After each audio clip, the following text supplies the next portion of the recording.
February 2003, there was a huge demonstration in London called the Stop the War campaign. I've never been on such a big demo. 2 million people were there, showed up. I mean, it was just vast. The international opposition to the war was huge. The only person who supported it, of course, was Tony Blair. You couldn't say Britain supported it because Britain clearly didn't support it. And there was this kind of air of monomania, these two obsessives who were going to push through this policy no matter what.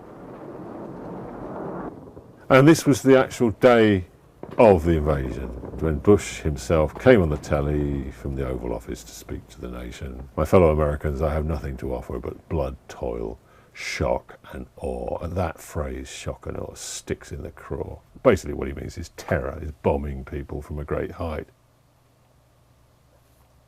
You have to be a bit careful about using images of specific people dying, and this one was of a young boy who's a victim of shock and awe, if you like, a victim of an explosion.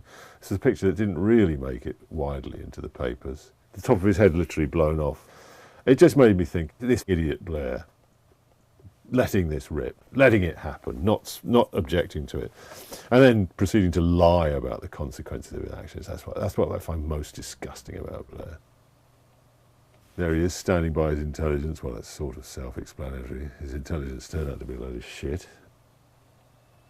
There was this scene of the Statue of Baghdad being pulled over by a US Army crane. There it is, you're free to wipe up after us. The chaos was just beginning. You actually do have a documentary function, which is your duty to make your point and to try and authenticate your point with pictures of what is actually happening. These are pictures of people being rounded up, literally, by these poor stupid troops who were expected to be welcomed with open arms, according to the propaganda propagated by Bush and Rumsfeld and the like. The cartoon is a sort of low art form, which is generally humorous. Of course, these aspects of it are not humorous at all. They're not remotely funny. They're grisly. Tony Blair's always been opposed to capital punishment, but he's prepared to draw a blind eye over this one. A blind, mad eye. Swing Against Tyranny deplores the way Saddam Hussein was executed. It was completely wrong. Hanging is an appalling thing. Its details should remain a private matter. You might say that's unfair. Well, fuck it. You know.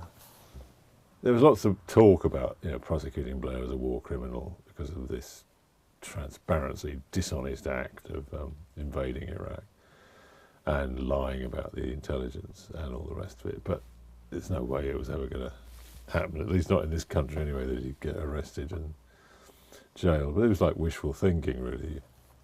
Now he travels the world making money and being apparently a peace envoy in the Middle East, which is one of the most preposterous roles ever imagined for the man.